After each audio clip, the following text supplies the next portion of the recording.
यो आर्ट बनाउँदाखेरि फर्स्टमा यसरी बनाइराखेका हुन्छौँ समातेर नि त, यस्तो सिधा समातेर बनाएर हाल्छौँ भने सेडिङ गर्दाखेरि चाहिँ ढल्काएर सेडिङ गर्नुपर्छ। यस्तो यसरी ढल्काएर सेडिङ गर्दाखेरि सेडिङ राम्रो स्मुथली आउँछ। मेहन्दीको पनि सेम त्यही नै हो प्रोसेस।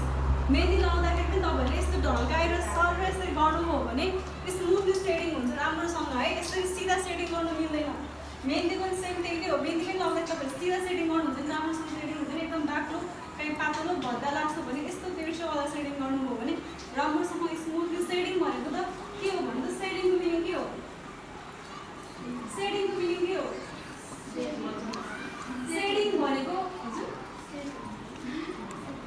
सेडिङको मिनिङ भनेको छाया, स्याडो भनेको छाया हो है। छाया जस्तै देखाउनुको लागि हामीले सेडिङ गर्ने हो भनेको। सेडिङ जहिले पनि हल्का कलर हुन्छ, डार्क कलरको सेडिङ कहिले पनि हुँदैन है। त्यहाँनिर पनि सेडिङ गरेको ठाउँमा सबै हल्का हल्का कलर छ, डार्क कलर सेडिङ हुँदैन। डार्क कलर सेडिङ गर्ने राम्रो हुँदैन, तिम्रो हल्का कलर सेडिङ गर्नुको लागि त्यो छैन, हल्का सेडिङ गर्ने हो है, सिधा गर्ने। अनि तपाईँहरूलाई फ्लावर प्रिन्टहरू यताउति प्रिन्ट फर्स्टमा सबैले गर्नु कसलाई गाह्रो लाग्छ उहाँलाई म समातेर यस्तो घुमाएर यस्तो घुमाउनु गरेर चाहिँ फर्स्टमा एकछिन